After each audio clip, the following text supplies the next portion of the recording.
역사를 만든다. 오늘을 살아가는 우리 이웃들의 히스토리. 개인의 역사를 다시 쓰는 신개념 개인사 편찬 프로젝트. 하루하루 열심히 살아가는 우리 시대의 주인공. 그들의 이야기를 낱낱이 기록하고 깨울.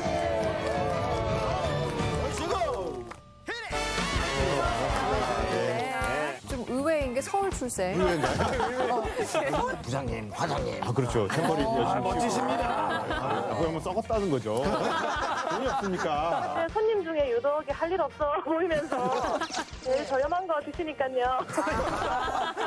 그렇게 살지 마. 자꾸 쓰면은 개고생한다. 우리 편찬위원들은 한 분 한 분 보면 다 재능들이 다재다능해서요. 꼭 물어보고 싶은 게 만약에 지금 가진 직업이 아니라 다른 직업 하나를 더 가졌다면 어떤 걸 하셨을까요? 저 같은 경우는 욕심나는 게 뭐가 있냐면 그 나무를 중심으로 한 설치 예술가. 설치하는 뭐 이렇게 하는 거에 관심이 되게 많아요. 손재주가 좀 있으신가요? 예, 예전에 그 연극할 때 소품 같은 거를 직접 만들잖아요. 어지간한 건 뭐 저희들은 무대에서 집 세우고 그러니까요. 저는 알겠습니다. 네. 사실은 마이크를 잡고 하는 일이긴 한데 네. 제가 어려서부터 노래하는 거를 그냥 스스로 너무나 좋아해서 맞아. 무대에서 하는 걸 좋아해서 아, 노래 잘해요. 한번 불러주세요. 가수를 하고 싶어요. 가수. 가슴을 태인 것처럼 아니 옐로카드 드리고 시작했어요. 아니, 노래를 잘하긴 잘하시는데 그 가수 할 정도는 아니에요. 그냥 아나운서 하시길 참 잘하셨어요. 근데 감정 하나만큼은 정말 가수 같아요. 저는 아주 정말 작은 소원이 있었죠. 언젠간 꼭 합니다. 테이블 4개, 5개짜리 횟집 딱 해가지고 지인들 불러가지고. 그래서 근데 그건 좀 위험한 생각 같아요. 왜요? 유재준 의원 같은 경우는 내놓는 것보다 드시는 게 더 많을 거예요. 절제하겠지요, 절제. 순간 든 생각이 와, 내 남편 아니라서 다행이다. 자, 오늘 개인사 편찬위원회 주인공은요. 이렇게 딱 한 가지 직업으로만 말하기에는 약간 소개할 수 없는 분입니다. 어떤 분인지 영상으로 먼저 만나보시죠. 일러스트, 여행, 재능 기부, 취미 활동, 술, 주제 불문, 장르 불문, 한 사람이 썼다는 이 책들. 자유스럽고 좀 세상을 편하게 지켜보는 긍정적인 마인드를 하신 분 같습니다. 재미있는 분 같아요. 네, 아주 재미있어요. 저는 딱딱할 줄 알았는데 위트도 있으시고 정말 많이 아시더라고요. 수업이 한창인 강의시간, 모두 이 남자 말 속에 빨려 들어가는데 도대체 뭐 하는 분이세요? 저는 그림 그리는 남자입니다.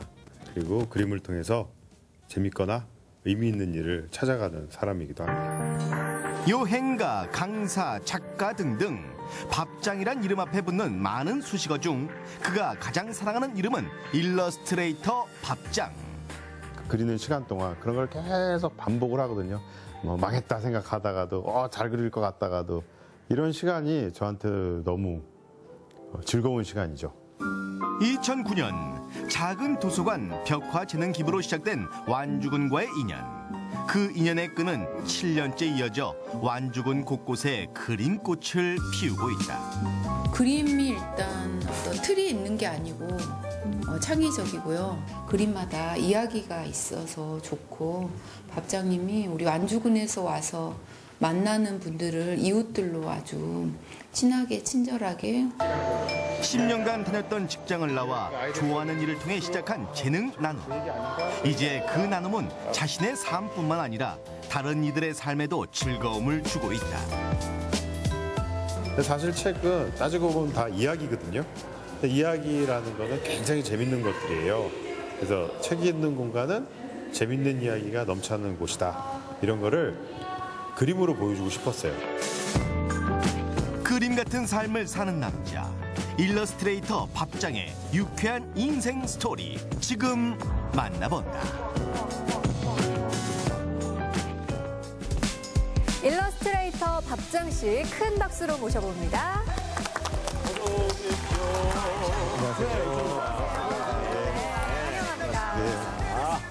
밥장이라고 하면 이게 본명인지 밥을 잘 드시는 분인지. 밥장사신지. 예. 저는 밥이랑 관련되신 분인 줄 알았어요. 예. 설명을 좀 해주시겠어요? 근데 사실 영어 이름입니다. 아, 예. 밥. 밥. 예, 밥. 밥. 예. 헤이 밥. 예. 예. 장은요? 장은 성이고, 아, 원래 그런 본명이? 예, 장석원입니다. 그렇군요. 그 영어 밥은 어떤 의미가 있는 거예요? 그 보통 영어 학원 다닐 때 영어 이름 하나씩 지으라고 하잖아요. 근데 맨 앞에 밥이 있어가지고 전 밥으로 하겠다. 그때부터 한 20년 됐죠. Nice to meet you, Bob. I'm Jackson. 잭슨. I'm Jackson. Jackson. 아, 이제 특별한 의미는 없네요, 사실. 전혀 없죠. 밥이었으니까 밥장 망정이지 조은이었으면 조은장. 네, 좀 이상하지 않나요? 어리였으면 얼짱. 얼짱. 어리였으면 얼짱. 죄송합니다. 아니에요. 이제 그러면 밥장의 역사서 그 첫 장을 펼쳐보겠습니다. 임재용 의원 준비하셨죠? 네. 자, 이름 밥장, 본명 장석원 씨고요. 네. 1970년 서울에서 태어났습니다. 대학교를 졸업하고 이 아주 유명한 대기업의 마케팅 분야에서 일을 하다가 2003년 사표를 냅니다. 사표를 내고 그 후에는 일러스트레이터로 활동을 하게 되면서 뭐래요? 일러스트레이터로 하면서 작가이자 또 강연가로도 활동을 하시는 그야말로 팔색조라고 할 수 있는 매력남입니다. 차도남에서 또 이제 구수한 시골 아저씨로 또 다채로운 삶을 살아가고 있는 밥장, 당신을 환영합니다.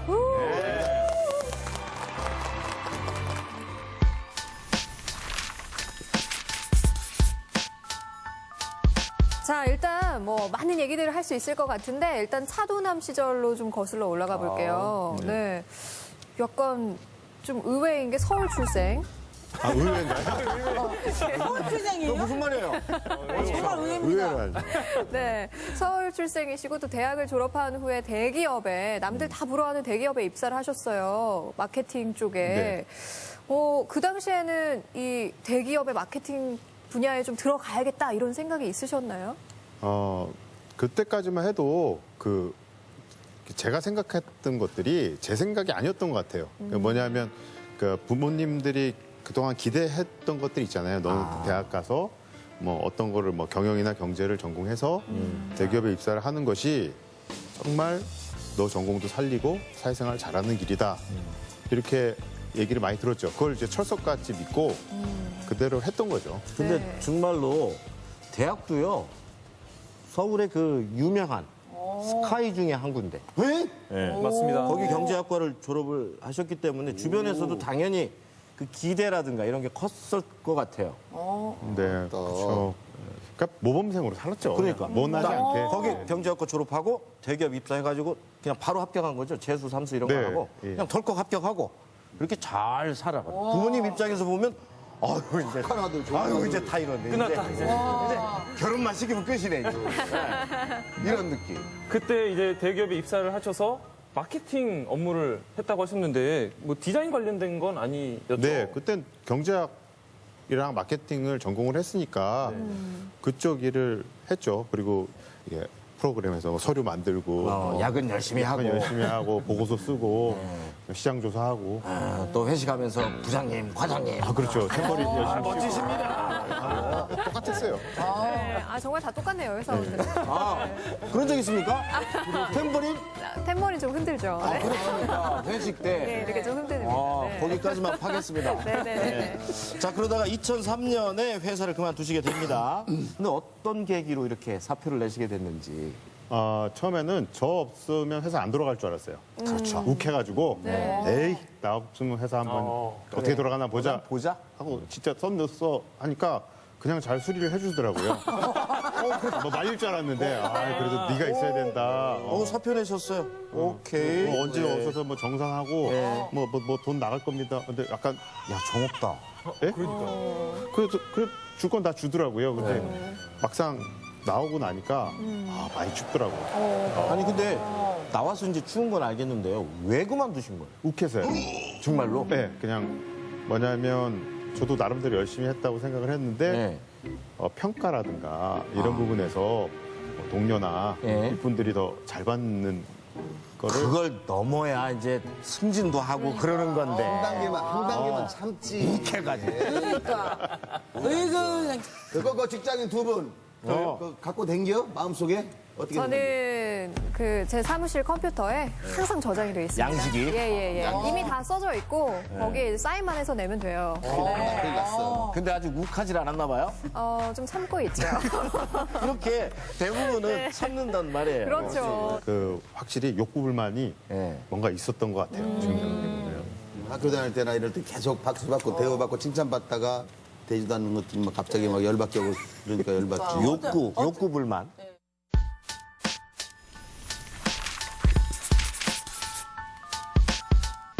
그렇게 퇴사를 하고 시작하신 일이 웹디자인 회사였어요. 네. 이 일은 어떻게 시작하게 되신 거예요? 회사라고 하지만 혼자 시작을 했어요. 그 사무실 내면서 에휴 내가 그냥 월세 정도 못 내겠냐 월급 받던 게 있는데 근데 그 월세 내는 게 만만치가 않더라고요. 그리고 일단 시간이 너무 많으니까 네. 그거를 감당하기가 너무 힘든 거예요. 사무실에 혼자 딱 가도 뭐 누가 전화 온 사람도 없고 뭐 직원도 없고 하니까 그 당시 선물 받은 복사기가 있었어요. 예. 복사기를 거의 한 4-5시간씩 보면서 그 하루를 보냈던 예전에는 이제 흔히 낚싯대를 들이우고 이렇게 세월을 그렇지. 예, 이렇게 관조를 하는데 특이하게 우리 밥장은 복사기하고 대화를 하면서 4시간씩 서로를 바라보면서 예, 정말 어떤 적막한 쓸쓸한 막 그런 느낌이 많이 드네요. 그래서 밥 사주는 친구들이 예. 너무 고마웠어요. 밥을 사주는. 밥 사주면 직장인들은 다시 들어가야 되는데 차 한 잔 더 하시고 가. 막 그래서 붙잡았던 기억이 나요. 결국에는 좀 많이 외로우셨나 봐요. 그래요. 그 사람의 온기가 혼자만 있다 보니까. 그 주위 사람들 보기에 굉장히 민망한 상황이고 사실은 예, 그 스트레스도 나름대로 많이 받으셨을 것 같아요. 일단 사람들이 볼 때마다 굉장히 우수에 젖은 얼굴이다. 좋게 말해서. 좋게 말해서 나쁘게 하면 썩었다는 거죠. 돈이 없으니까. 아 뭔가 사이다야. 아, 시원하네 그냥. 그런데 말입니다. 불행은 한꺼번에 막 자식 딸려오듯이 막 고구마 줄기 캐듯이 막 따라와 손잡고 그런 데가 있거든요. 2005년도에 이혼을 하게 되시고. 그런데 혹시 그 욱하는 성질 그 퇴사 때문에 좀 원인이 되지 않았을까 싶은데. 욱하는 성질도 뭐가 저 모습 중에 하나니까 분명히 이유가 있었을 거고요. 사실 결혼 생활을 한 횟수로 6년을 했어요. 해보니까 진짜 이 대화를 한다는 게 얼마나 중요한가를 알게 됐어요. 근데 우리가 뭐 문제가 생기면 항상 대화로 풀라고 하잖아요. 네. 근데 이 대화라는 게 과연 뭔가라는 거를 생각하게 된 거죠. 그냥 말을 많이 하는 게 대화가 아니라 정말 하고 싶은 얘기를 스스럼 없이 꺼내는 것부터 대화가 시작되는 거죠. 그러려면 일단 나한테 스스로에 대해서 솔직해야 되는데 그런 거를 훈련받은 적이 없는 거죠. 왜냐면 늘 모범생으로 살고 있는 기준에 자꾸 나를 맞추는 거에 익숙하다 보니 그러니까 조금 어긋나는 말이라든가 혹은 틀린 말을 하는 거를 배워보지 못한 거죠. 그러니까 상대도 얘기를 하다 보면 물론 얘기를 들으면 뭐 다 맞는 말이지만 정말 저라는 사람이 어떤 생각을 하고 어떤 마음을 먹고 있는지를 알 수가 없는 거죠. 근데 그런 것이 쌓여서 갈등이 생기지 않았나 그렇게 생각합니다. 결국에 여기 이렇게 출연하신 분들 공통점이 자기 자신을 발견하는 데서부터 출발하시는 것 같아요. 네, 어떤 큰 일을 이루기 전에는 항상 그러신 것 같은데 그 기간이 좀 힘든 기간이 슬럼프라고 볼 수 있는 기간이 어느 정도나 되셨나요? 한 3년 정도 된 것 같아요. 이게 사실 그 전까지는 나름대로 꿈이 있다면 뭐 좋은 남편으로서 또 좋은 사회인으로서 좀 이렇게 모나지 않게 네. 이렇게 쭉 가는 거를 생각을 했었는데 네. 어느 순간 이렇게 돌싱이 돼 있으니 난 게다가 30대 중반에 그렇게 되니까 다른 친구들은 다 뭐 이제 뭐 집장만 하고 네. 애 낳고 뭐 이렇게 직장에서도 막 승진하면서 쭉쭉쭉쭉 가고 있는데 저는 뭐 오히려 뒷걸음 치니까 이게 어떻게 해야 되지 참 난감하더라고요. 네. 그때 이렇게 어려운 시기에 우리 밥장님의 생활을 좀 증언해줄 분을 그래요? 저희가 이 자리에 직접 모시지는 못했지만 네. 전화로 객원 편찬위원을 한번 전화로 연결을 해보도록 하겠습니다. 좋습니다. 지금 연결이 돼 있나요? 여보세요? 예, 여보세요. 네, 안녕하세요. 기다리셨어요. 예, 되게 신나셨어, 지금. 어디 사시는 누구신지 자기소개부터 좀 부탁드릴게요. 예. 저는 저기 신촌 연대 앞에서 그 허름한 저기 바 운영하고 있는 김성민이라고 합니다. 네, 바를 지금 운영하고 계시고 그 네. 두 분이 밥장하고 두 분이 만나셨을 때가 두 분 다 참 어렵고 힘든 시기셨다고 들었어요. 잘 안 풀리는 저는 사람들이었다. 안 힘들었는데. 아, 그래요? 밥장만 힘드시겠고 밥장만 아니요, 농담이고요. 김성민 씨는 안 네, 힘드시고. 자기가 힘드니까 다른 사람 다 힘들어 보였던 것 같은데요. 그때 두 분이 만나시면 뭐 어떤 얘기를 좀 하셨나요? 예, 뭐 안 힘들었다는 건 농담이고, 예, 저도 이제 가게를 인수한 지가 얼마 안 돼가지고 바를 손님이 없어서 힘들었었고, 제가 그림을 전공하긴 했는데, 아, 우리 사장님이요? 네. 예, 전공하기는 했는데 뭐 이렇게 저기 생업에 종사해야 되니까 그림 못 그리고 있었었고, 근데 이제 손님 중에 유독 할 일 없어 보이면서, 네, 뭐 맨날 이렇게 와서 끄적이는 저기 분이 계시더라고요. 예. 네. 예, 그때 저도 시간이 많았고 그분도 아마 시간이 많았을 거예요. 예, 그래서 자주 보고 이제 뭔가 그림을 그리니까 저도 이제 궁금해서 이제 같이 보면서 제가 할 수 있는 좀 이야기들을 같이 해주고 그랬었어요. 네. 굉장히 자주 좀 찾아오셨나요? 밥장께서? 예, 되게 일주일에 한 뭐 5일 정도는 또 같이 항상 오는 일주일에 5일? 후배가 또 있어요. 일주일에 5일이면 뭐 거의 출근이죠. 이곳에서 예, 그냥- 하셨다고 해도 과언이 아니네요. 저기 예, 매출에는 굉장히 도움이 많이 되셨겠네요. 예, 뭐, 티끌 모아 태산이니까요. 네. 티끌이라는 표현을 해주셨어요. 항상 그 생맥주 제일 저렴한 거 드시니까요. 안주 안 드시고. 그렇게까지는 도움이 안 됐구나. 아니요, 그 티끌이 모여서 또 나름 뭐 이렇게 작은 산이 되더라고요. 네. 예. 혹시 지금 가게에 뭐 밥장의 작품 같은 게 혹시 있거나 도움이 좀 예, 있나요? 밥장님의 낙서들이 좀 있습니다. 낙서. 낙서. 예, 뭐 그거. 제대로 된 뭐 작품을 딱 이렇게 뭐 액자에서 걸고 그런 건 없지만 군데군데 구석구석에, 예. 오셨을 때 이렇게 끄적이던 어떤 낙서라던가 뭐 이렇게 그런 거 그런 게 있어요. 그거 잘 놔두세요. 어떻게 될지 모르는 거예요. 그렇죠, 네, 그렇죠. 저도 알고 있어서 좋습니다. 거의 놔두고 이제 작가님 책도 거의 다 가지고 있고요. 네. 예, 그래요. 그래요. 앞으로도 이렇게 멋진 인연 두 분 예. 계속 예. 이어가시길 바라겠습니다. 오늘 감사합니다. 감사합니다. 예. 아주 그냥 기운이 밝으시고 그러시네요. 네. 되게 좋아하신다. 네, 본인 진짜 장사 안 됐어요. 왜냐면 가도 항상 저만 있었어요. 깜짝만. 네, 저 갈 때까지 저만 있거나 제 후배 둘만 있어가지고 네. 안 되는데 지금은 뭐 오히려 자리가 없어가지고 딴 가게 갈 때도 있고 그게 다 밥장 본인 덕분이다. 제 입으로는 그렇게 얘기는 못하지. 인정은 하시네요. 네, 그럼요. 그렇게 한 3년 정도 보냈던 시절이 지금의 밥장을 있게 만든 분명한 양분으로 역할을 했을 것 같거든요. 네. 그 시간이 그냥 버릴 수 있는 인생에서 허비한 시간은 아닐 것 같아요. 어떠세요? 그러니까 그때는 몰랐죠. 왜냐하면 그때는 왜 이렇게 안 되냐. 이렇게 좀 잘 됐으면 좋겠는데 맨날 가도 뭐 큰 거 못 사 먹고 생맥주만 사 먹고 네. 아까 뭐 특별이라고 표현했던. 또 만나면 그렇게 충고를 많이 해줘요. 저 주위에서. 아마 똑바로 하지. 네가 그러니까. 그거 안 정말 되는 거야. 힘들어요. 예. 그런 얘기를 들으니까 더 의기소침해지고 그 당시에 우리 사장님이 네. 랑 제 한 친구가 있어요. 그 둘이 얘기를 참 많이 들어줬어요. 네. 그러니까 어떻게 보면 맨날 했던 얘기 또 했던 것 같아요. 술 먹고 제가. 네. 근데 그 얘기를 잘 들어줬어요. 네. 그런데 그렇게 한 3년을 얘기하고 나니까 스스로 좀 회복이 되는 느낌을 받았어요. 네. 그래서 좀 이렇게 심적으로 어려운 거를 겪는 분들, 그게 뭐 이혼이 됐건, 뭐 사업이 망했건, 네. 그분들은 독을 좀 빼야 됩니다. 네. 그러니까 자기 얘기를 좀 충분히 해내야 이렇게 올라오니까 제가 술 버주면서 네. 그냥 가만히 들어주는 것이 제일 최고의 네. 약인 것 같아요. 최고 제일 소통을 제일 잘하는 분의 그 기법이 들어주는 거라고 그러잖아요. 맞아요. 우리는 네. 일반적으로 친한 친구니까 내가 이렇게 얘기를 해주고 뭔가를 막 이렇게 조언해주고. 집어넣으려고 하는데 오히려 그게 아니고 들어주는 거. 그냥 어깨만 내주는 거. 네. 이 정도가 최고의 소통의 기술이라고 하는데 확인이 되네. 저 지갑도 좀 넓어져서 밥도 사고. 가끔은. 네. 많이 사줘도 됩니다. 예.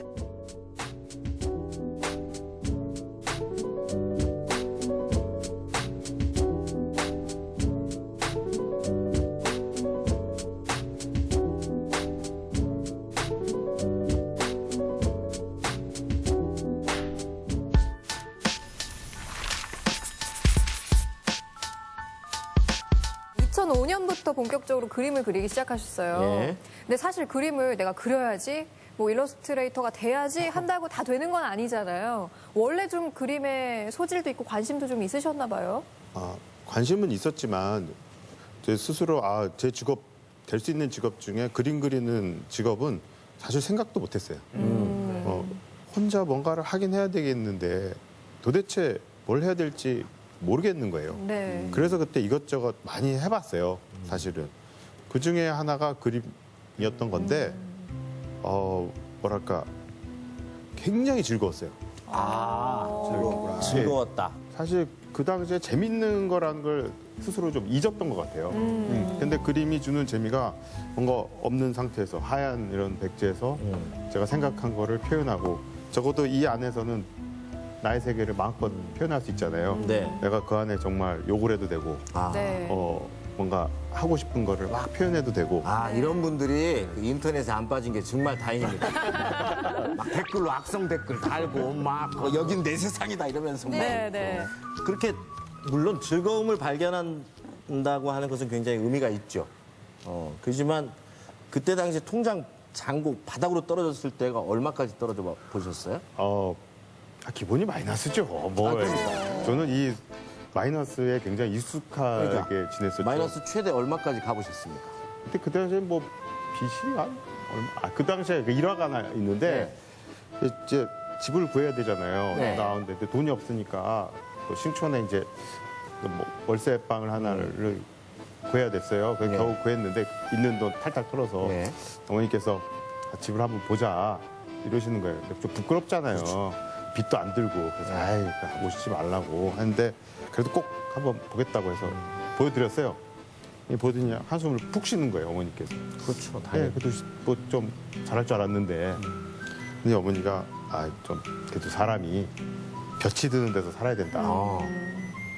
근데 그 말이 너무 화가 나는 거예요. 뭐 몰라서 안 하냐는 거죠. 돈이 없으니까. 그러니까 그랬더니 좀 더 알아보자 해서 알아봤더니 뭐 오피스텔인데 한 7층에 빛이 잘 들어온 데가 구했어요. 근데 그 가격이 2배인 거예요. 네. 그래서 솔직하게 말씀드렸죠. 어머니 돈이 없어요. 그랬더니 고민을 하시더니 내가 너한테 줄 수 있는 게 이거밖에 없다 하면서 200만 원을 주시더라고요. 예. 그래서 그때 200은 사실은 돈은 200이었지만 저한테는 뭐 2억 이상의 저는 2억도 더 된다고 봐요. 네. 왜 그러냐면 그럼요. 네. 어머니 입장에서는 그동안에 대학교까지 그 투자한 금액이 있습니다.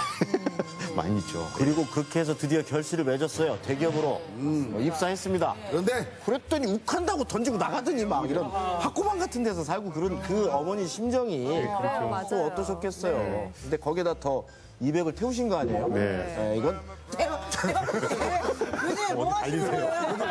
어디 나가니? 하시는 거 아니에요? 태우다니요. 200을 최후로 이렇게 더 얹어주시면서 마지막으로. 예. 근데 네. 그 어머니의 심정은 아마 저희들은 잘 모를 그럼요. 거예요. 두 네. 분만의 어떤 그 교감이 있으셨을 네. 것 같고 거기에서 정말로 힘이 많이 나지 않으셨을까. 네. 그래서 그 빚 잘 드는 곳에서 살게 되셨나요? 네, 그래서 실제로 잘 돼서 빚도 금방 갚고 거기서 이제 그림을 그리기 시작했고요. 그때 이제 느낀 게 내가 진짜 잘 돼서 사람들한테 이렇게 뭐랄까 달콤한 복수라고 그러잖아요. 잘 돼서 저렇게 해서 잘 된 거구나 이런 걸 좀 보여주고 싶다. 나도 빨리 사표 던져야겠구나. 그 햇볕이 드는 그 집으로 옮긴 후로 정말로 인생의 햇볕이 핍니다. 예. 근데 뭐 대기업 광고부터 해가지고요. 큰 회사들 대기업과 콜라보레이션도 같이 하시고요. 일러스트레이터라는 직함을 얻으셨는데 이게 뭐 내 몸에 맞는 옷을 입은 것처럼 좀 좋으신가요? 네, 지금 되게 멋진 표현을 해주셨는데요. 이 브라카미 하루키가 이런 얘기를 했어요. 맞지 않는 옷은 흘러내리기 마련이다. 그러니까 자기한테 좋은 것들은 이게 딱 맞는 느낌이 있어요. 그게 재능이 됐던, 좋아하는 뭐 취미가 됐던. 근데 그림이 딱 그런 느낌이 들었죠. 뭔가 내가 잘할 수 있고 또 지금 했던 일들이 뭐 결과적이긴 하지만 이 그림을 잘 그리기 위한 일종의 과정이었을 수도 있겠다.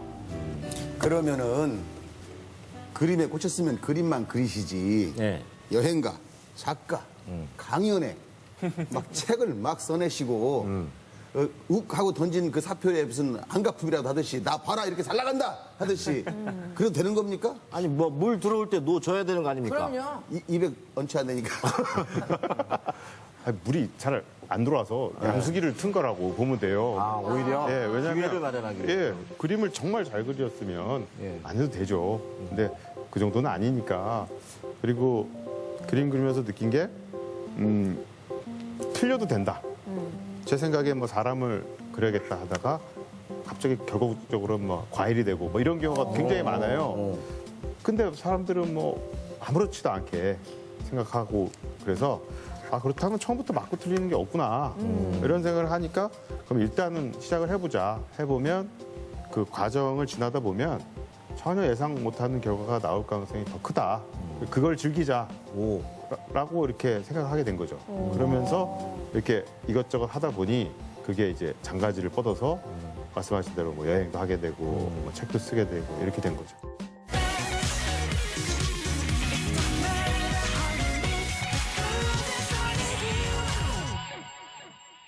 제가 오늘 준비한 애장품은 자 노트입니다. 노트. 네, 우리 밥장이 학창 시절에 썼던 네, 노트인데 자, 야 여기 보시면 중학교 1학년 겨울 방학부터 2학년 여름 방학까지라고 꼼꼼하게도 참 표시를 해주셨어요. 일기장은 아니네요 그러면.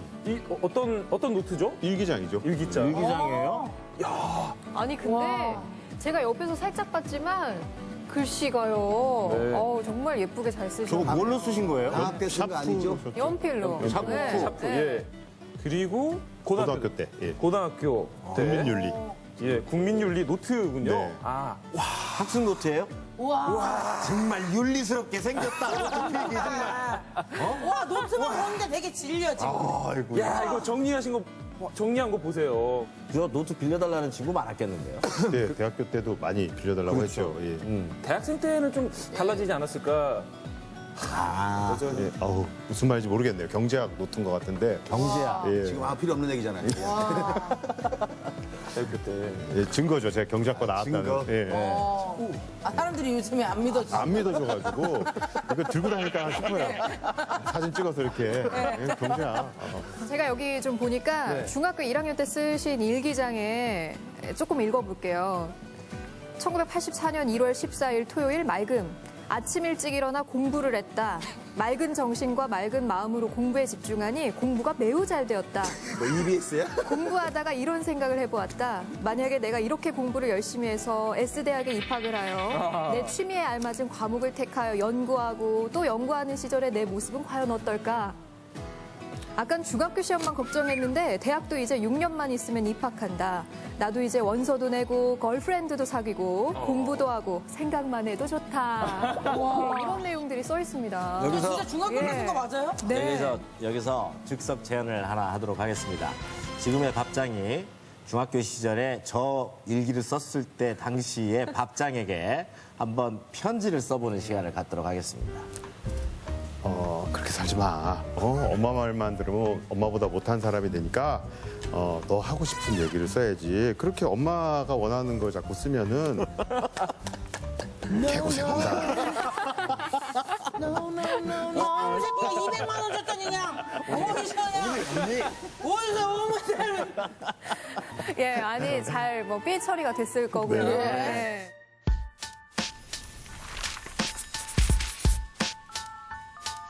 밥장이 재능 기부를 하면서 어떤 인생의 새로운 국면을 맞이하게 됩니다. 이 얘기를 또 좀 해보려고 해요. 얼씨구. 예, 재능 기부 어떤 재능 기부를 하고 계신 거예요? 다 그림과 관련된 일이에요. 그러니까 그림을 좀 많은 사람들한테 좀 보여드리고 네. 또 제가 하고 싶은 일도 하면서 좀 즐거움을 나누자라는 취지에서 시작을 한 거고요. 특히 여기 이 전주 이 완주에는 또 작은 도서관 쪽에 예. 벽화를 또 많이 했어요. 이 재능 기부를 시작하신 곳이 지금 이 전북 완주이신 건데 특별한 어떤 연고가 있으셨나요? 우연히 텔레비전을 봤는데 고맙습니다 작은 도서관 캠페인을 MBC에서 방영을 하는 거예요. 그걸 보고 그럼 내가 저런 공간에 이렇게 그림을 좀 그려드리면 참 예쁠 것 같다라는 생각을 하게 됐어요. 그래서 그 홈페이지 주소가 나오길래 게시판에다 글을 남겼죠. 저 그림 그리는 사람인데 이런 데 좀 참여하고 싶으니 좀 연락을 달라 했더니 연락이 왔었어요. 그렇게 해서 처음으로 소개를 받은 곳이 바로 이 완주군이었어요. 그전에는 어느 동네인지 사실 몰랐어요. 그때 처음 와본 거죠. 그 MBC라고 하는 방송을 통해서 알게 된 거군요. 네, 그래서 MBC가 이런 방송입니다. 훌륭한 방송. 뉴스만 좀 요새 그렇지. 아, 왜요? 예. 뉴스는 저쪽 손석희 그쪽이 세드만.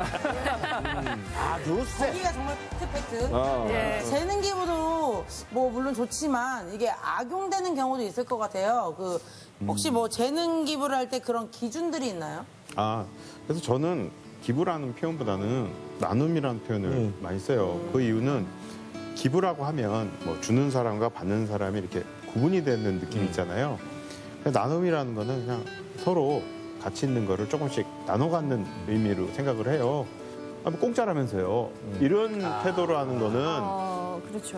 그거는 좀 아니지 않나요? 맞습니다. 이거는 공짜가 아니라 네. 서로 가치를 인정해주고 돈은 비록 오가지 않지만 서로의 가치를 어떻게 보면 가치를 직거래하는 건데 그런 생각으로 해야 되는 게 맞다고 생각해요. 맞습니다. 그래서 그런 경우에만 이제 하는 거죠. 만약에 내가 추위에 덜덜 단 말이야 이렇게 멋지게 예쁘게.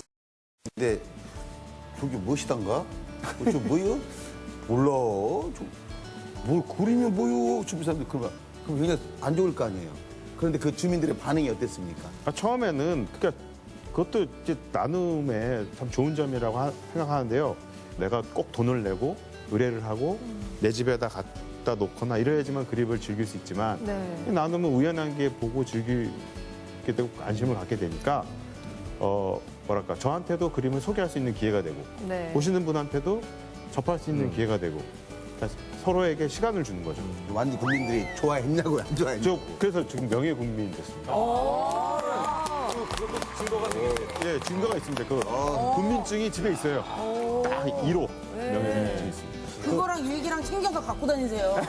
명예 국민증이 너무 커서 무거워가지고 들고 다니세요. 그 재능 나눔을 하시면서 그 전과 후의 인생의 어떤 큰 변화라든가 생각의 변화라든가 이런 게 있으셨을 것 같거든요. 예, 그 어머니 생각이 또 나는데 어머니가 예전에 갈비집을 하셨어요. 저희 집이. 갈비는 진짜 많이 먹었죠. 그때 이런 얘기 했었어요. 우리 가게 오는 손님은 일단 배부르게 나가야 된다. 예, 그러니까 맛있으면 당연히 배부르게 먹잖아요. 그리고 맛있는데 조금 주거나 덜 주지 말고 원가 생각을 하지 말아라.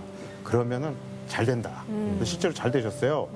그 그림도 똑같은 것 같아요. 그러니까 뭐 이 프로젝트는 얼마짜리고 이거는 이거 말고 내 그림을 좋아하는 사람이 많으면 저도 당연히 잘 되는 거라고 생각을 해요. 그러니까 조목조목 원가를 하는 게 아니라 어떤 거는 그냥 정말 이건 재미있거나 의미가 있으면 나눔으로도 하는 거고 또 받을 거 있으면 또 악착같이 또 받을 땐 받고 이렇게 하다 보면 자연스럽게 잘 돌아가는 거지 뭐 이게 일일이 이렇게 너무 이렇게 구분지어서. 그리고 사람은 이렇게 즐거운 사람을 좋아하지 또 이렇게 뭐 베푸는 사람 좋아하지 이렇게 나 돈 그냥 막무가내로 나 돈 있어 이런 사람 좋아하지 않잖아요. 쓰는 사람 좋아하지. 근데 이게 이쪽에 쓰는 거니까 굉장히 이게 저한테도 굉장히 도움이 돼요. 그래서 많은 분들한테 이렇게 말씀드리죠. 나눔은 세련된 형태의 영업이다. 여기 책에 사간. 여기 책에 적어놔. 그러니까 여기 책에 적어놔요. 나눔은 새로운 형태의 세련된 형태. 세련된 형태의 영업이다. 어떻게 옆에 있는데도 잘 안 들렸을까? 영업이다. 너와 나 무엇을 기다려야 할지도 모른 채 이런 말을 하셨습니다. 진정한 프로는 자신의 한계를 아는 것이다. 뭐 대충 우리가 한계를 뛰어넘어라. 뭐 한계 도전하라. 뭐 이런 얘기는 많이들 듣고 하는데 자신의 한계를 아는 것이다. 이게 어떤 의미를 갖고 있나요? 사회엔 진짜 천재들이 있어요. 근데 천재들은 몇 명 안 돼요. 대부분은 약간의 재주나 남보다 조금 괜찮은 걸로 그야말로 먹고 사는 사람들이 네. 사실은 대부분이에요. 그런 사람들이 모두가 천재를 지향하면 이 몸이 부대껴서 못 삽니다. 그래서 그냥 받아들이는 거죠. 제가 할 수 있는 범위를 받아들이고 1등이 굳이 되려고 안 해도 된다는 거죠. 왜냐하면 대부분의 사람이 이미 1등도 아니고 1등이 또 안 돼도 거꾸로 1등이 안 돼도 되는 사회를 만드는 게 중요한 거지 내가 1등이 되는 게 중요한 게 아닌 거죠. 그리고 1등이 안 되면 2등, 3등이 묶어서 같이 묶이면 돼요. 1등을 딸을 시키면 돼. 그냥 우리끼리 야, 잘 살자 하면은 컨소시엄이라고 하는 아주 훌륭한 제도가 있어요. 그럼요. 1등은 알아서 잘 살기 때문에 1등 신경 쓰지 말고 우리는 우리끼리 나누고 낄낄거리면서 잘 살자. 이렇게 생각하면 되니까 너무 이렇게 내 안에 너무 목표를 높게 세워서 너무 스스로를 이렇게 몰아치지 말자. 그냥 돌직구를 하나 드리면 우리 밥장은 지금 본인을 잘 알겠습니까? 모르니까 계속 이것저것 해보는 거고. 아, 언제쯤 아실 계획이십니까? 이제 아실 때도 된 것 같은데요. 그거를 왜냐면 이게 금광 같아요. 뭔가 파도 새로운 게 나와요. 의외로 내 자신이라는 이 존재가 요것밖에 없을 줄 알았더니 저기 보면 저게 나오고 저게 나와서 되게 신기한 물건인 것 같고 그래서 저는 내 자신을 알라보다 너 자신이 되라라는 말을 드리고 싶어요. 그래야 내 거에서 뭘 캐내고 또 그걸 내 거로 또 만들고 하지 않을까 그런 생각이 더 많이 하고 있어요. 네, 오늘 밥장 이야기 잘 들어봤습니다. 우리 편찬 위원들은 오늘의 역사서에 어떤 이야기들을 기록하고 싶으신지 한마디씩 들어볼게요. 예, 인생의 길은 딱 한 가지로 정해져 있는 것도 아니고 당신 인생의 금맥은 아직 다 발견된 것도 아니다. 오늘 밥장을 만나면서 느낀 점입니다. 네. 진짜 저도 약간 비슷한 생각인데 재능에 있어서는 해픈분이다 이런 생각이 들고 저도 좀 제가 뭐 돈이 많거나 하면 돈을 뭐 또 들 수 있겠지만 그렇지 않으니까 제가 가진 재능을 좀 많이 베풀고 해프게 좀 살고 싶다는 그런 생각이 좀 들었습니다. 지금도 충분히 해프신 것 같은데. 지금도 많이 얼마나 더 해프려고. 웃음이 많이 해프시잖아요. 더 해퍼지고 싶은 그런 마음이 들었습니다. 네. 저 같은 경우는 오늘 굉장히 사이다 같은 토크로 제 진로에 있어서 고민이 좀 많이 해결된 시간이었고 일단 뭐 제가 만난 밥 중에서는 정말 짱이에요. 좋다. 그러니 당신이 누군가와 고통스럽다라는 얘기를 들은 적이 있습니다. 그만큼 행복은 마음에서부터 시작이 된다는 얘기일 텐데요. 밥장의 이야기를 들으면서 이 명언을 다시 한번 떠올릴 수가 있었습니다. 오늘 멋진 이야기 들려주신 밥장에게 다시 한번 밥장은